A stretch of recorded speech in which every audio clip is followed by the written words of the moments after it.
make a move and the bunny gets it. I said, put the bunny back in the box. Why couldn't you put the bunny back in the box?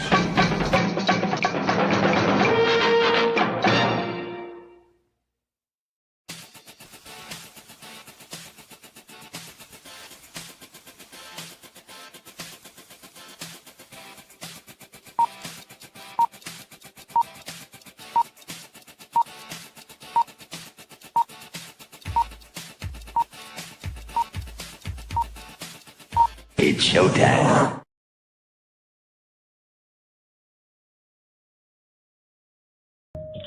Roar. Roar. Colonel Ironsides here. 200 years I stood in the gap, fighting those who would harm my country. It was my honor, my sacred duty, so help me God. 9 times they took my life. 9 times I stood back up and made them pay. The freedom fighter I could handle anything, but someone betrayed me. I was ambushed, made mortal, rendered powerless, and retired. They passed an amendment and made me a civilian before I left the hospital. For 50 years I watched my country change. Watched this work while erasing me from history. The day I quit my job, I powered up and discovered they lied about that too. I'll remind them of freedom. I'll remind them of duty. I'll remind them of their oaths and who they serve. I'll remind them while I'm shoving it down their throats.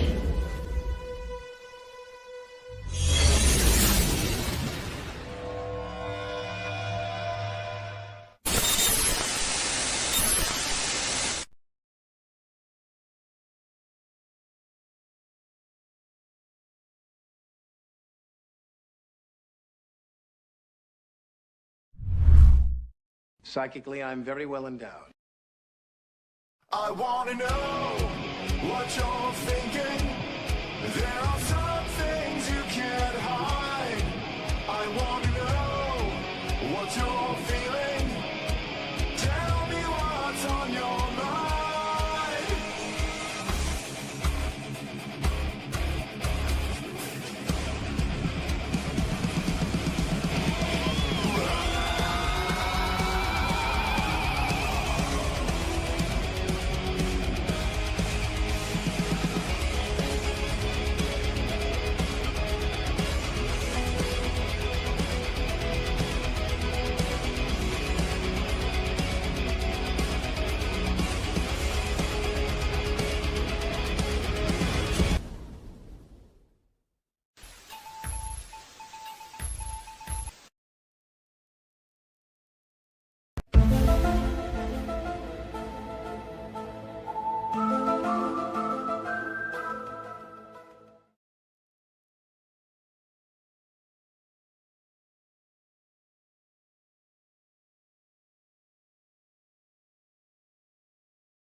Finally, I'm unmuted. Okay. All right. Now I can have a conversation with y'all. Well, today we're going to talk about an individual who has been controversial in the realm of comics, but really shouldn't be.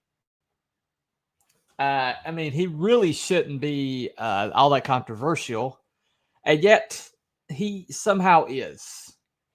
And we're going to talk a little bit about why that is, while we give kind of a eulogy to the editor-in-chief of Marvel Comics, after the most notable one after Stan Lee himself.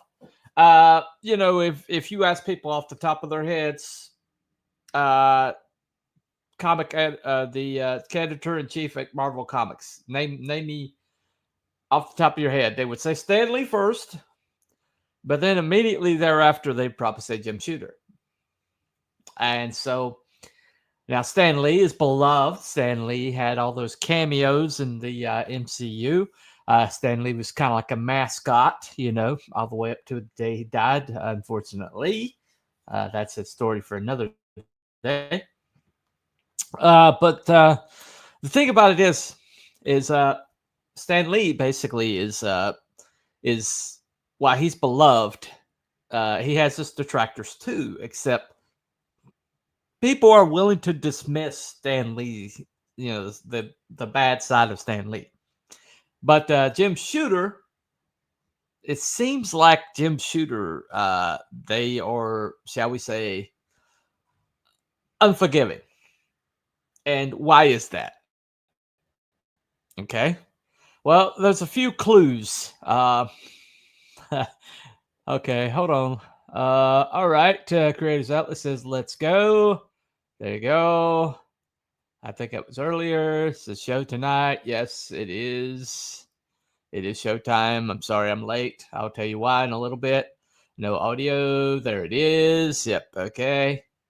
And holy crap, your beard is on fire. Yes, I do dye my beard. But it's my trademark. So at this point, I'm kind of stuck with it. But I'm okay. I'm okay with it. Anyway.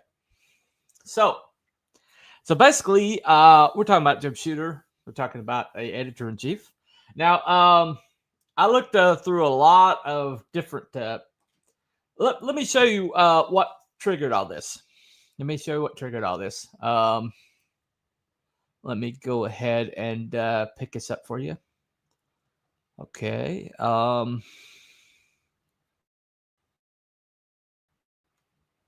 Where is that? 1 second, ladies and gentlemen. I had it pulled up. 1 second. Come on. All right. So I saw a meme on X the other day. And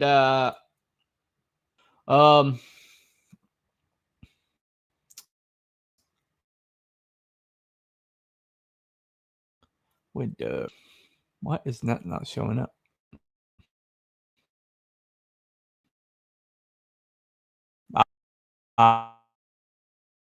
There it is. Okay. Share.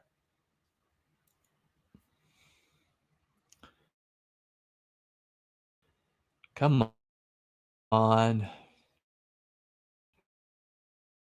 Where you at? All right. So so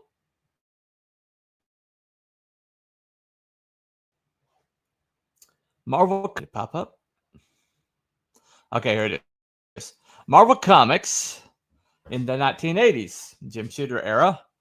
I know your comic gets tons of praise from fans, but you only sold 500K issues. I'm afraid we're going to have to let you go. Okay, it's a little harsher version of Jim Shooter, but that's clearly Jim Shooter. And the other one is CB Cebulski, the present model. Showing how far we've fallen off as a people. Your comic didn't even sell 10K issues. We're just going to call the fans Klansmen and put you on Spider-Man. When I read that, I was like, that really shows the difference of now it's a little bit kind of a little bit disingenuous about Jim Shooter's actual attitude and why he did things. But it did show kind of like a little bit why they hated his guts.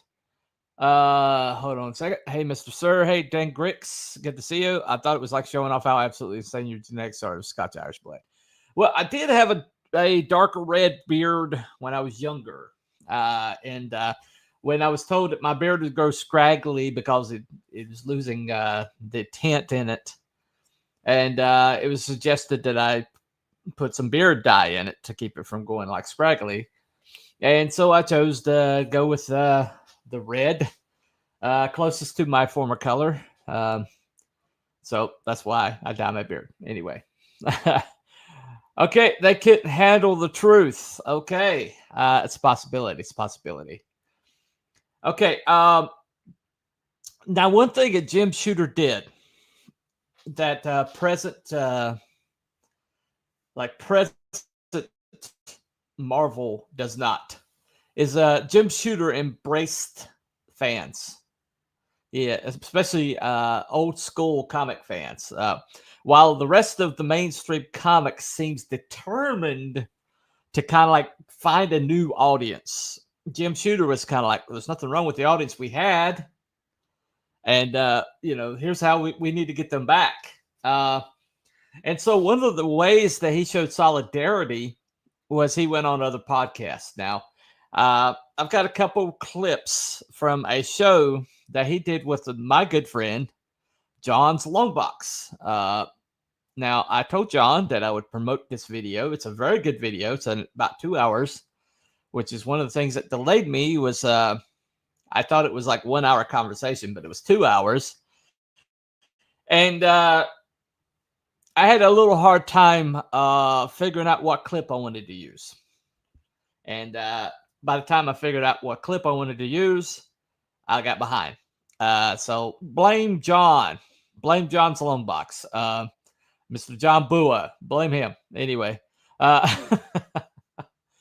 But he had a conversation with Jim Shooter. And right in the middle of this conversation, I started talking about how Jim got the job as editor-in-chief. Let's see. Got conversation. Let me go ahead and hold a second.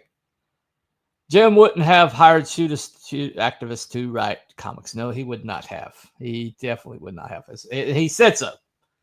You don't have to wonder what Jim would have done. Jim told people what he would have done.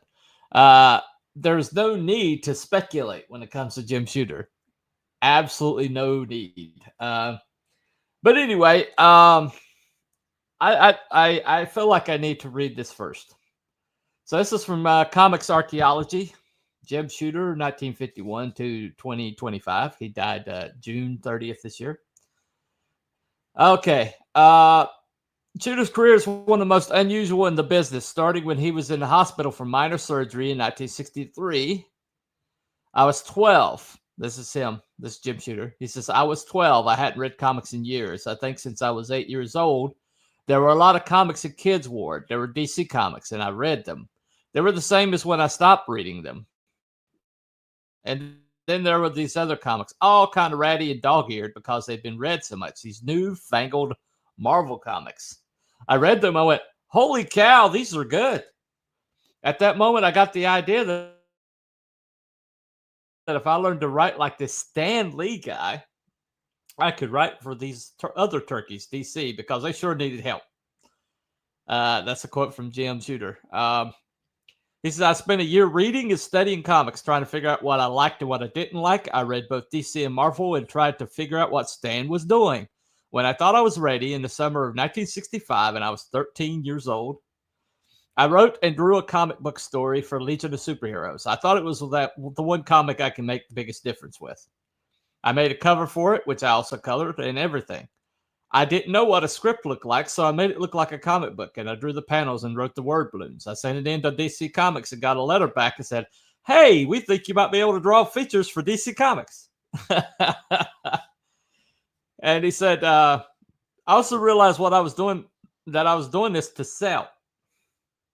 I mean, I think what most kids do is in their first issue, they kill Aunt May and whoever their favorites are get married. And they just do sweeping changes and stuff. And I realized if I wanted to sell this, it's got to fit in the pattern. So I was very canny about it. I tried to do a little bit of what Stan did. For instance, one thing I noticed was Stan's people talked better. They talked more humanely and that they had more personality. So I tried to do that. The thing is, I really wasn't good enough writer at age 13. But since I didn't know what a comic book script looked like, I actually drew every panel, kind of a crude drawing. So anyway, I'll read the rest of that later. But so that just shows automatically one of the things that Jim Shooter did philosophically different is that he didn't believe in reinventing the wheel. He believed in maintaining what had already come before, improve upon it, but don't destroy or alter anything, all the things that came before. You can change it, you can, make tweaks to it, but the will is the will. And that was his biggest philosophy. And it's also one of the things that got him in trouble with creators who thought that they should have the freedom to do whatever the hell they wanted to these characters. Anyway, let me play this first part of the interview. This is out of 2 hours. I tried to pick the most salient part. Let's see. His Defiant universe was great stuff. Okay. Well, we'll get to that. We will get to that. We're a little ahead of the game. That's a little ahead of where we are. But here you go.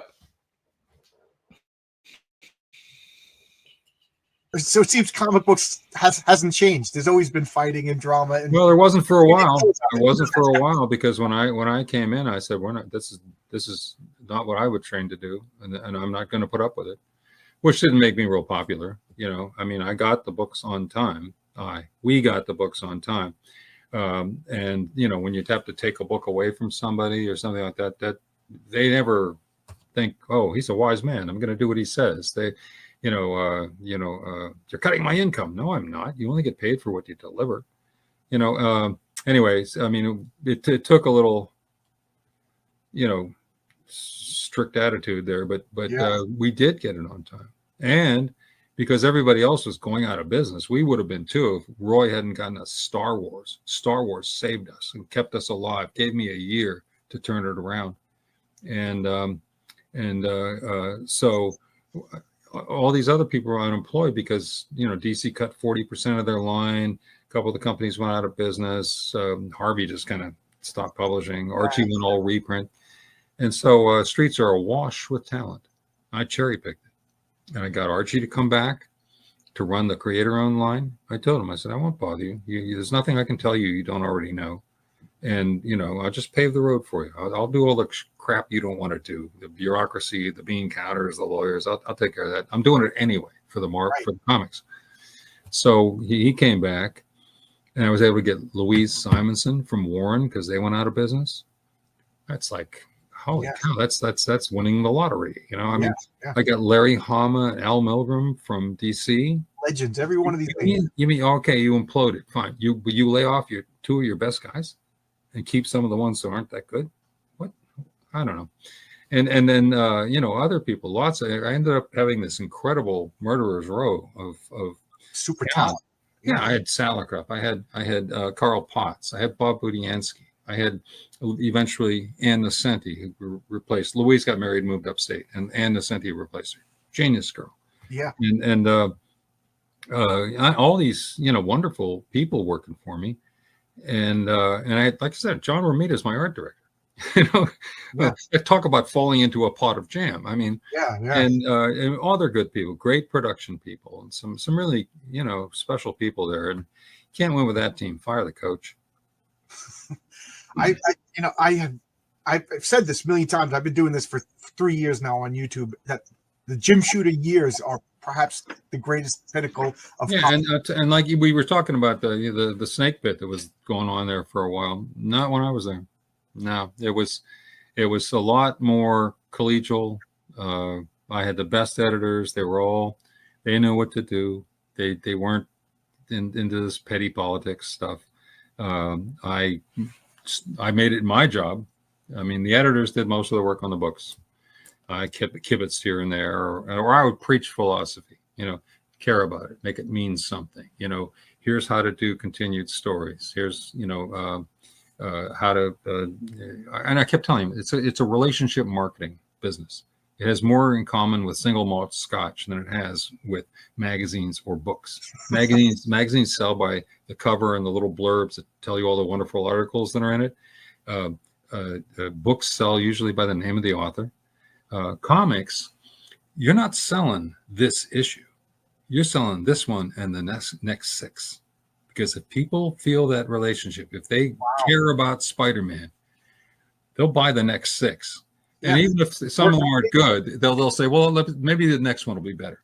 So Yeah. you probably got 6 issues, to screw up. But that's what you're trying to do. You're trying to make people care about the characters, about the world they're in, and all that stuff. And my guys got it. I didn't have to really preach to the choir there too much. Not to the new guys, sure, but because they all knew. They'd sit there. Is he done yet? Well, So- I'm a construction worker. I'm off for a couple of weeks right now, and everybody hates the foreman. You know what I mean? Every job I go to, the first thing people say is this foreman is a real pain. I've never been on a job where anybody said the foreman's a great, but you know what? The jobs get built. Everything gets, and the foreman's got to make. This foreman for a little while. I mean, when I started out, there was so much that had to be fixed, and it took some. I had to be tough, sometimes. Yeah.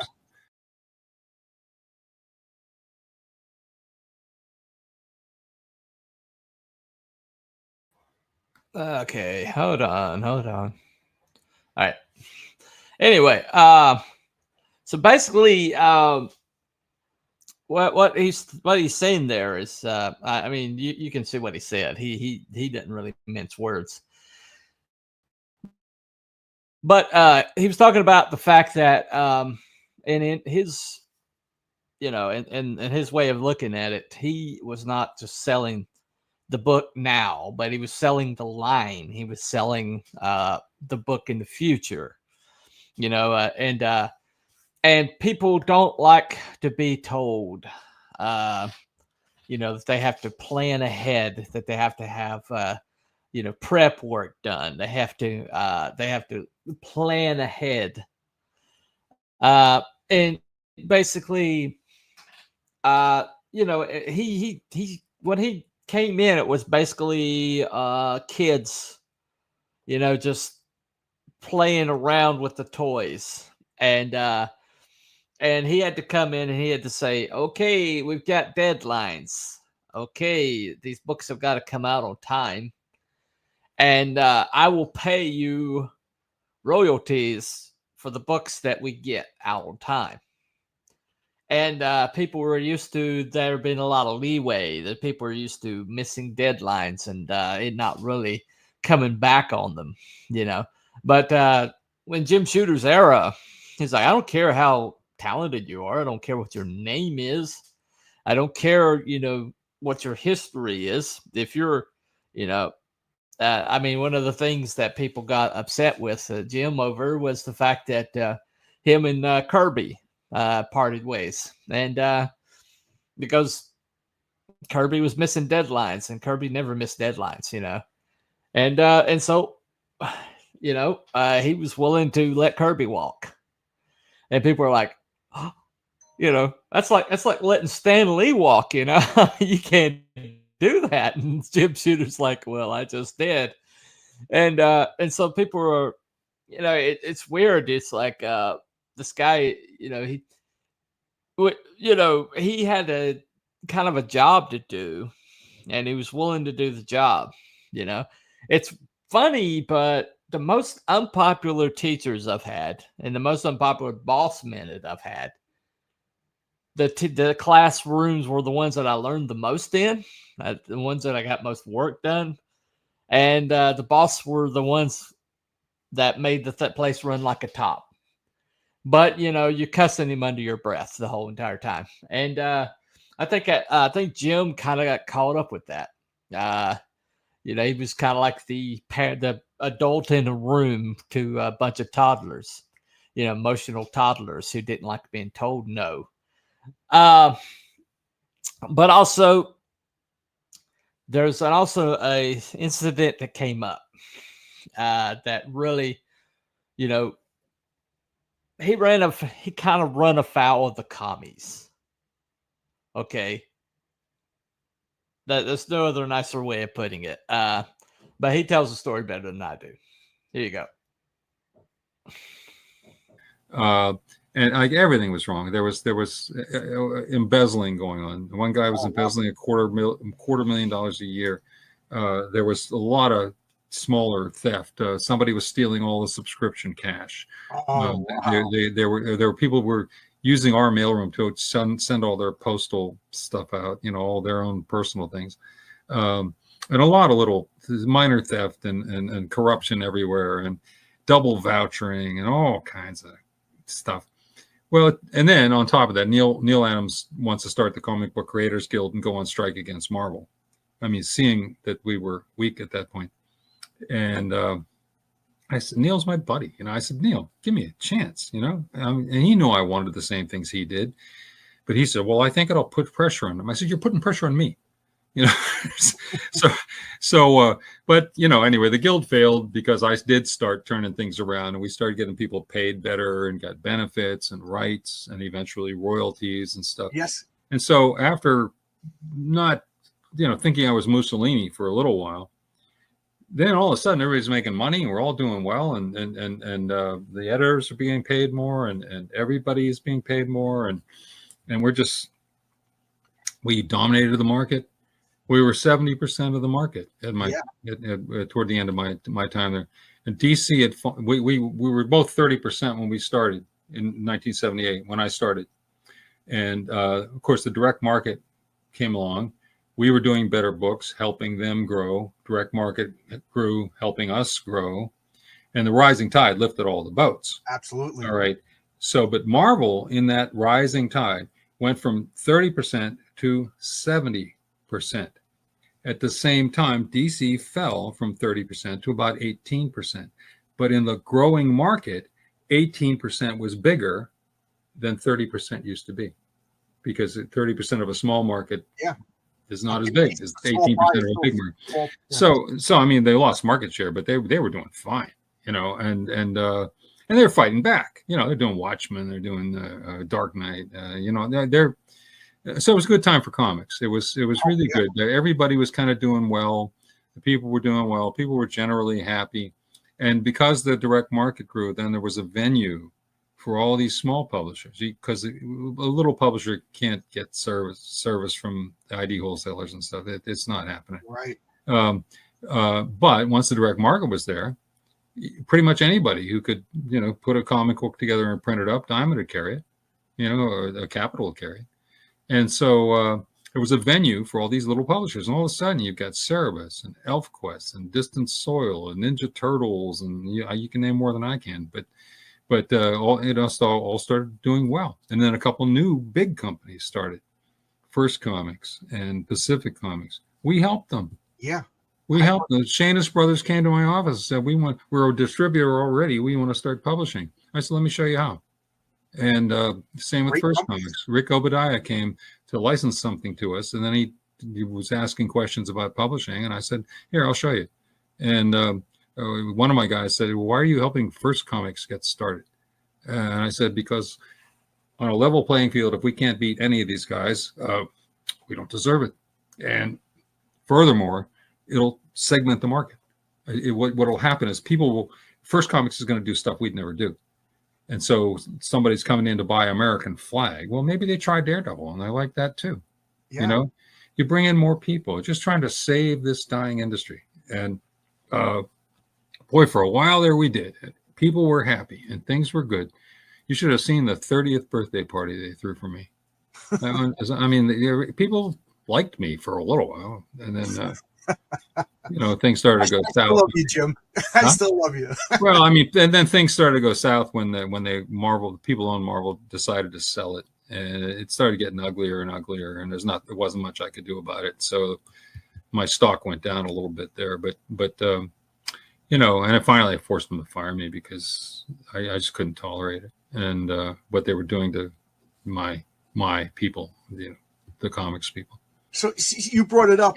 I guess it's a good time to ask, what do you think of the current state of the industry now? And it's a mess. I mean, it's really sad. It's, sales are ridiculously low. And I go to conventions all the time because people love the old comics, and so I go to these conventions and I hear it again and again and again. They just, they can't read them anymore. They're not. The secret is tell a good story and tell it well. Absolutely. Care about it. Make it mean something. Make your character relate to the reader. You know, make it entertainment. It's entertainment. And first and foremost, can you have messages in it? You know, well, yeah, like Stand It. Yeah. Do it subtly. Have the character express the opinion, not you. Because if it's the writer talking at you or it's the company talking at you, that's propaganda. And I even if you agree with it, you don't want to read propaganda. Nobody does. So I mean, the sales are what my politics preach to me in my comics. Yeah, right. Sales are pathetic, and they're, you know, they don't seem to understand that they stopped doing entertainment and they're on all these other agendas, and nobody cares. So, like I said, even if you agree with every word they say, that's not what you want. You don't want a lecture. You want a story. Right. Absolutely.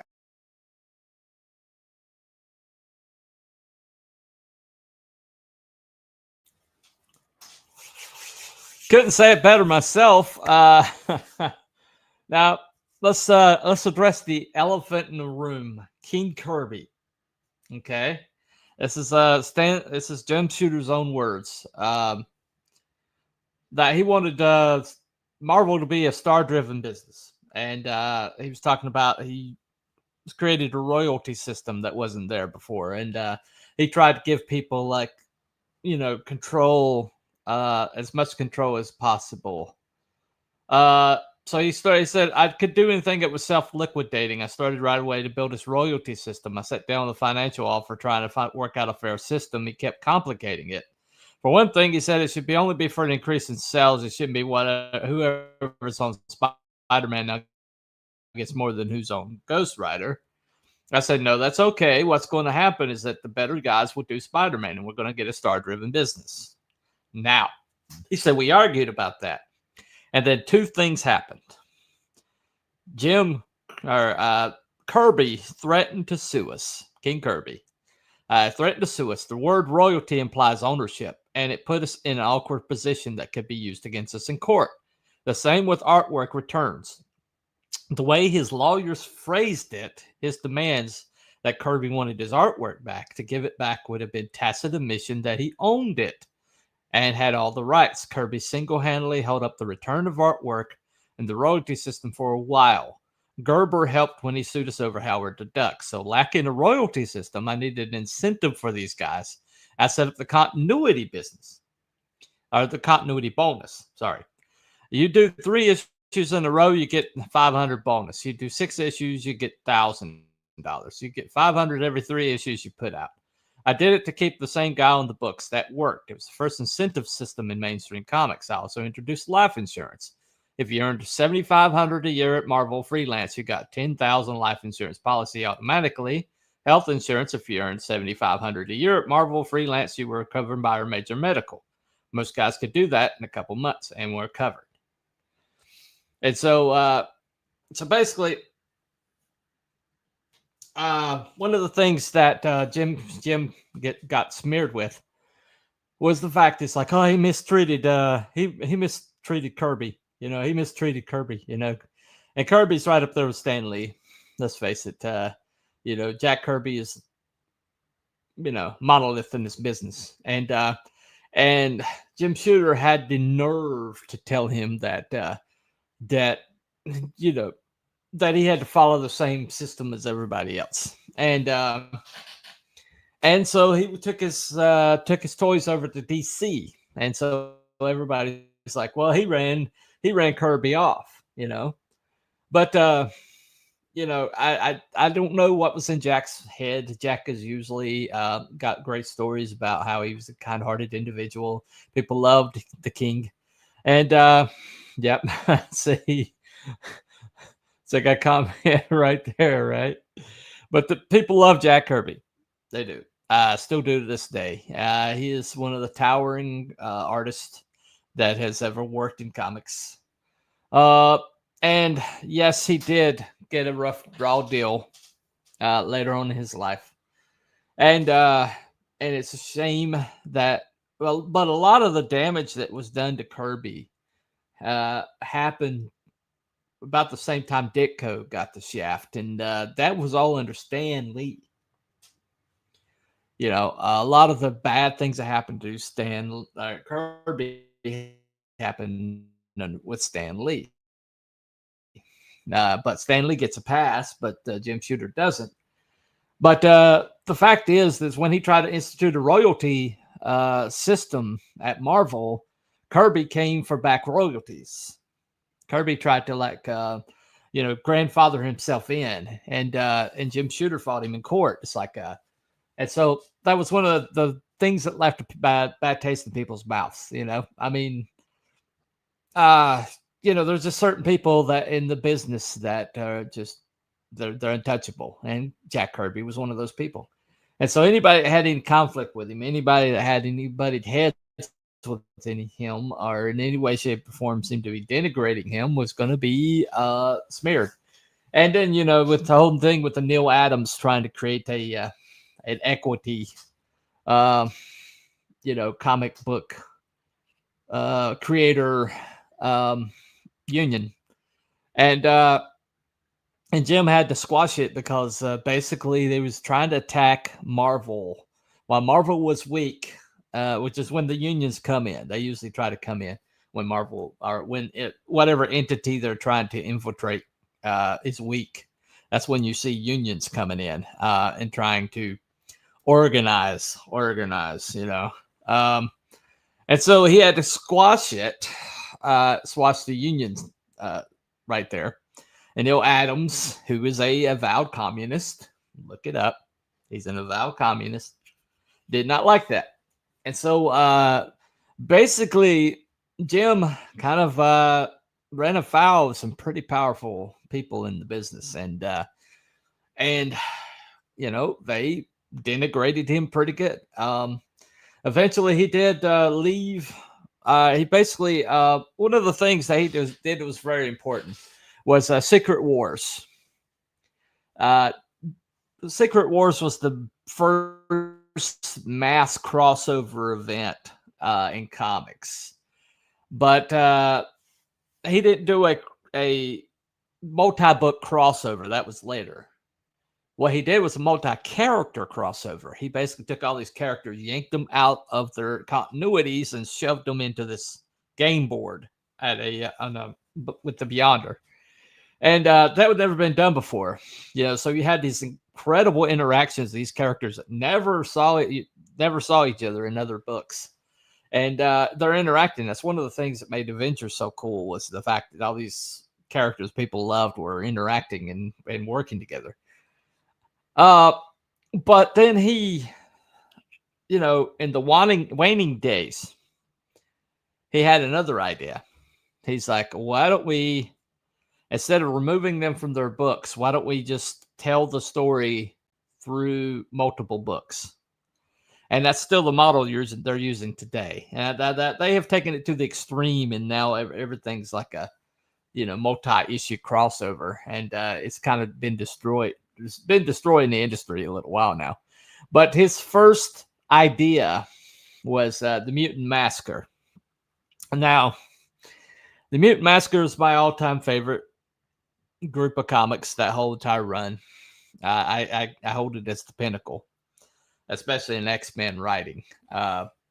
You can't read one of those books without just being in awe of just the writing and the character development. I mean, even the weakest books are still really good. But when I actually I asked this question on John's Longbox show, and he didn't quite answer my question. So when I went to Hero Con, this is in 2023. It might have been 2024. It was 2024. Okay, it was the last Hero Con that he was able to attend. Maybe he was able to attend the last one. I wasn't there, so I don't know. But he was definitely there in 2024.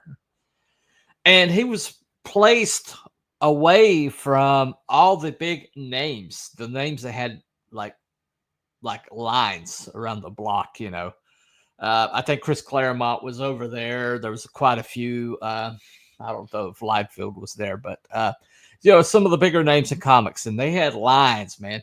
And Jim Shooter was over here, way over here with, I guess, the riffraff, smaller comic book companies, smaller creators. And he didn't deserve there. he didn't deserve to be there, but he was there, just kind of looking a little grumpy, I guess. But I was able to walk right up to him, and I was able to ask him about Mutant Massacre. The thing I wanted to know about Mutant Massacre is that my favorite writer of that whole entire thing was Weezy Simonson. And so I mentioned how I thought the Mutant Massacre was the pinnacle of at least writing in the X-Men, maybe even all of Marvel. There's a Thor story kind of mixed in. But I told him what I thought. He's like, well, he says, I came up with the initial idea, and we had the first few meetings. And he says, but I knew I was on my way out, and so I kind of let Weezy Simonson, be the architect of it. He says, this is what's great about Jim. This is what's great about Jim. He says, she didn't do what I would have done, but it turned out really good. And so, I mean, that's Jim, man. That's just Jim. It's like this legendary comic book series, that basically launched the whole entire way of storytelling in comics. And it's still like carried over till today. And it's like the first time that ever happened. And the storyline goes through multi-books, and tells like different perspectives on the same story. And it was an incredible idea. It was a really awesome idea. And Jim's like, well, we came up with the initial idea, but I didn't have much to do with it after that part. That's Weezy Simonson's baby. She didn't do what I would have done, but she did great. That's so Jim. That is so Jim. I was like, it's not saying that he would have done it better. He said, he would have done it differently. He wouldn't have done it like that. And I just I didn't laugh, but I was thinking, I was like, legend. This dude's a legend. He really is. Legendary. But after he left Marvel, he formed Valiant Comics. Now Valiant, I read some time today where somebody was talking about Valiant Comics. They thought that was even bigger accomplishment than Marvel, because it was a brand new comic book company that didn't exist before. He was talking about how he had helped people launch their comic brands. He showed them how to do it. Well, after he left Marvel, he's like, might as well do it myself. And so he formed a Valiant Comics, and came up with he kind of like launched the universe. It was a shared universe, Bloodshot, Ninjak, Archer and Armstrong, the list goes on and on.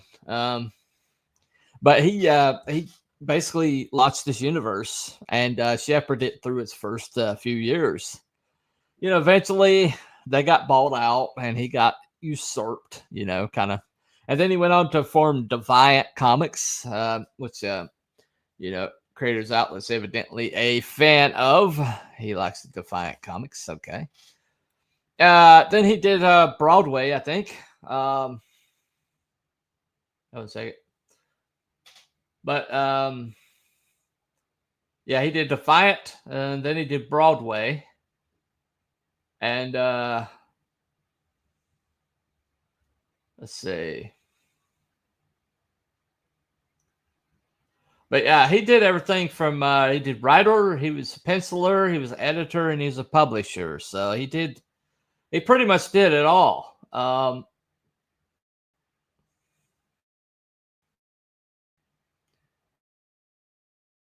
me see here. I know there's another one that he Valiant, Defiant, and Broadway. And then there was another one that he was heavily involved with. But I can't find it. But anyway. But he had esophageal cancer. He was diagnosed in 2024 at 73. It's but the thing about it is here's a man that understood what it meant, what it took to sell comics.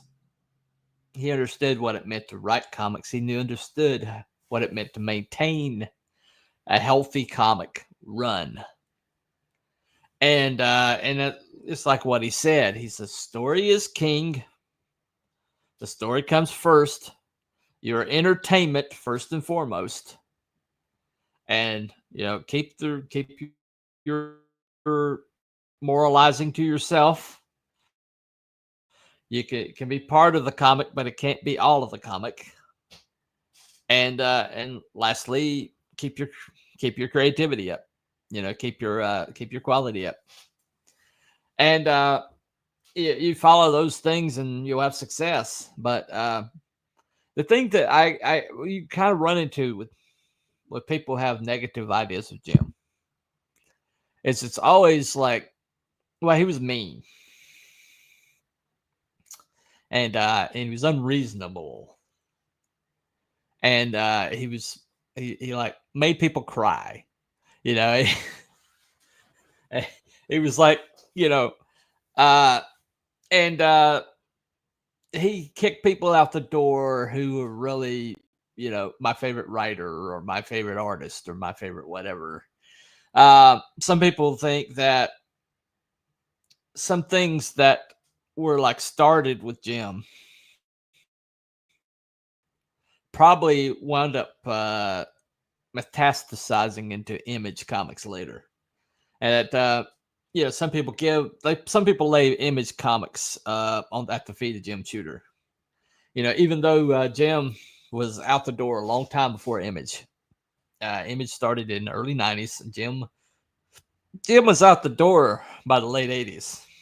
But a lot of the things that he instituted, that the whole idea of star-driven comics, that was basically his idea, was that we'll make the creators a big enough name that their name on the book is going to sell the book as well as the name on the character name on the book or the IP itself. He got that idea from book publishers, and so that's why he started building people up. Oh, you like this art from this artist? Here's like a pinup. Here's a cover. Here's what else they're doing. You like this writer? You think this writer's real good? This is what else they're on, and this is a smaller IP or smaller one shot or something like that to boost this particular writer. And so. Not only did he turn like anonymous creators into household names and set up a royalty system where people could get paid for successfully putting out comics.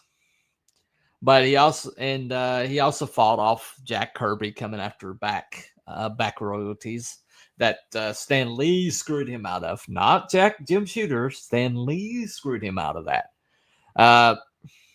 And Steve Ditko.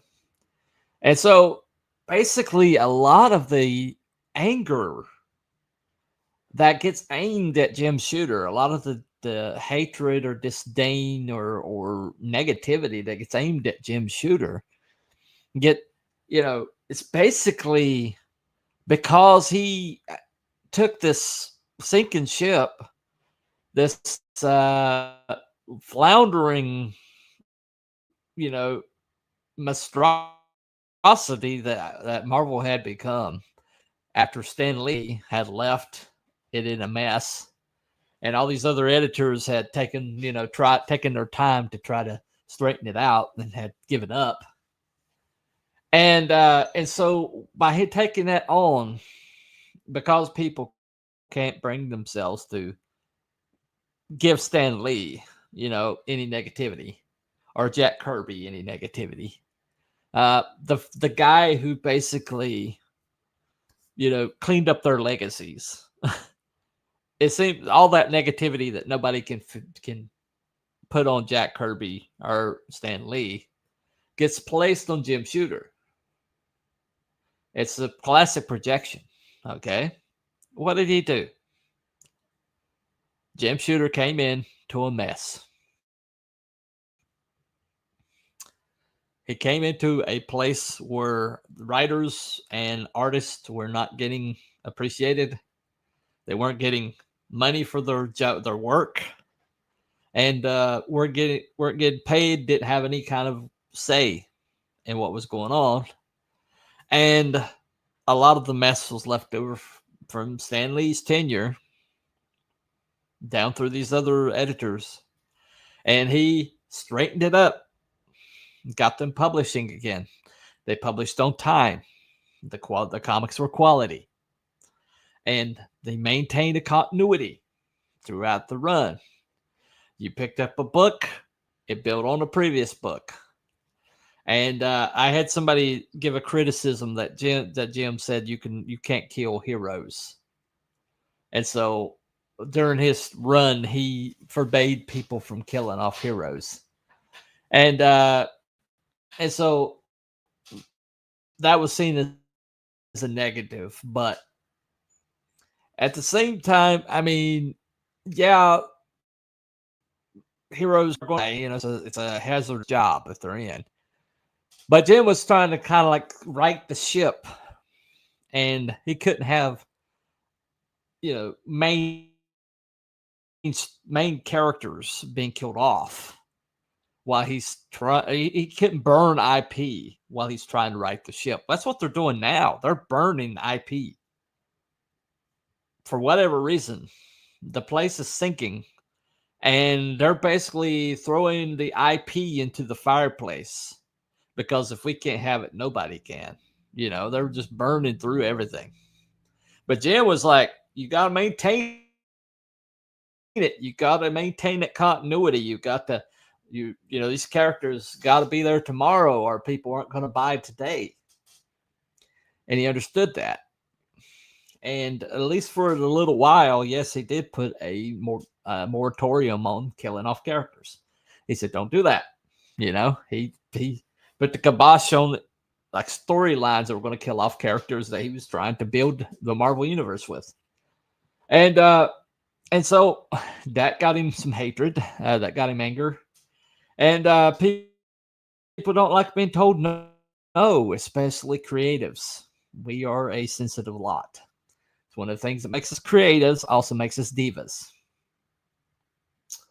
And we don't like to be told no. We don't like to get editorial notes told that we're not just the most awesome, wonderful people or writers on the planet. We don't like it.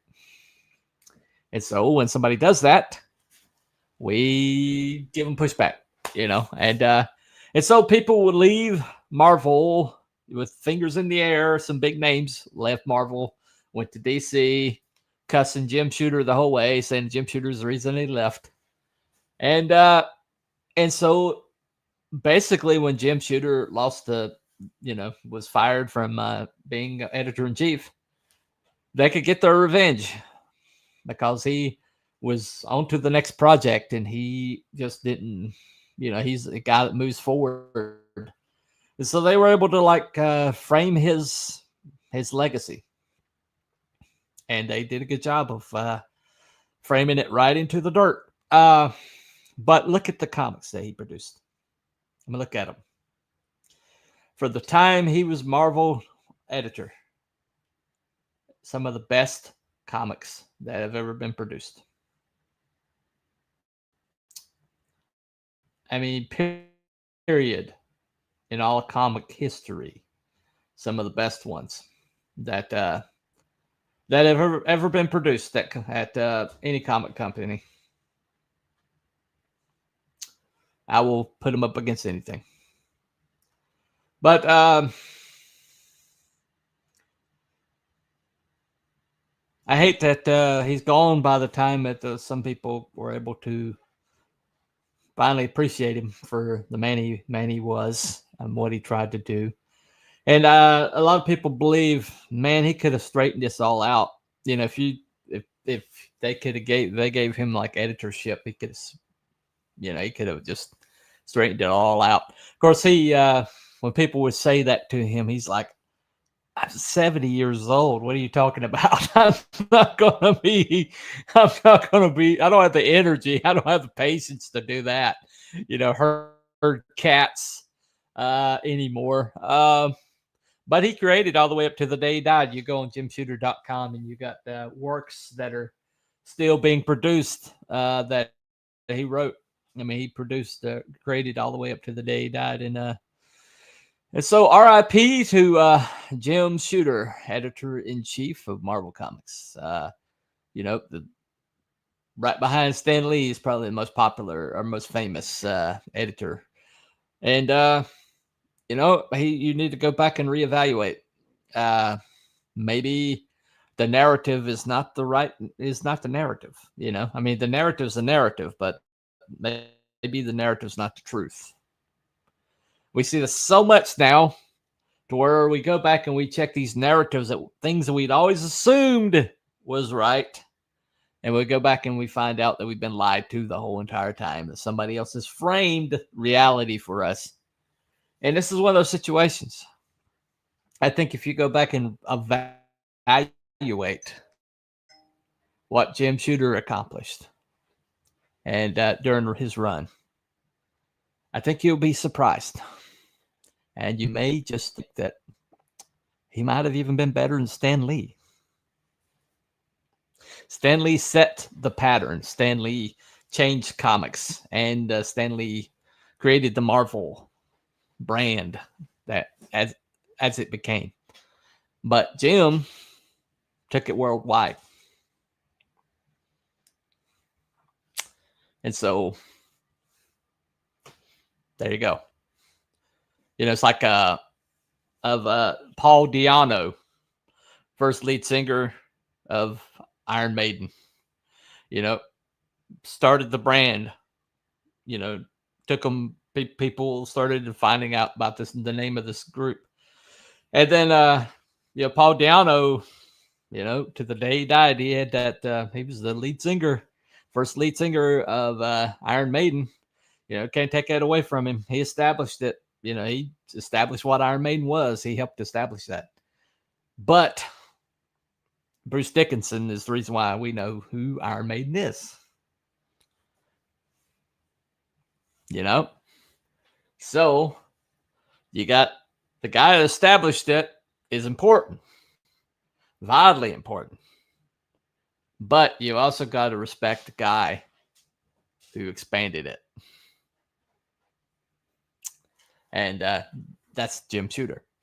Anyway, thank you all for coming and checking us out. Check out John's Longbox, the Jim Shooter interview. It's about 2 hours, but it's just awesome. It's just awesomeness the whole entire way. It's that's the link right there, but the link is also in the description.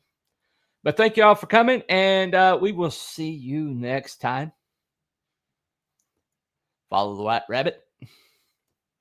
And let me get rid of this right quick. Oh, 1 second.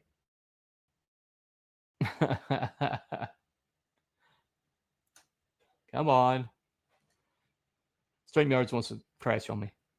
I think all these changes are making it a little unstable. Anyway, thank you all for coming. We will see you next.